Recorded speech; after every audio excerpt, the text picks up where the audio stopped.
Thanks for checking out Symphony on YouTube. Please be sure to subscribe and like our videos for updates.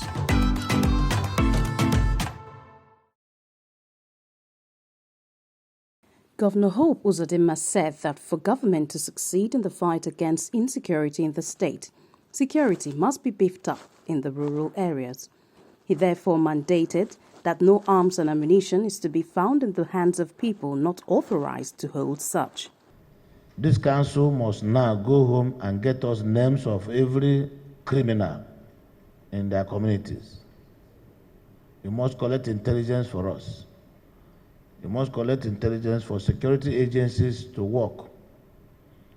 Your activities in your community is being monitored and also assessed by various security agencies.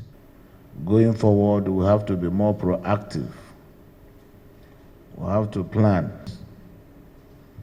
And if in a community, a traditional ruler or a town union is not able to identify everybody living in his community, then there is a problem.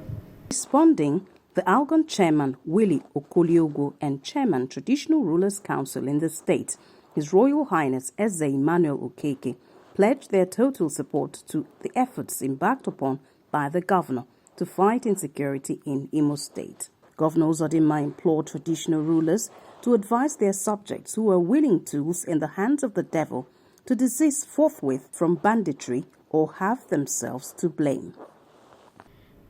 I don't want to hear that any government office is attacked, because before the attack, I expect that our people should collect the information and let us know so that we are there on before time.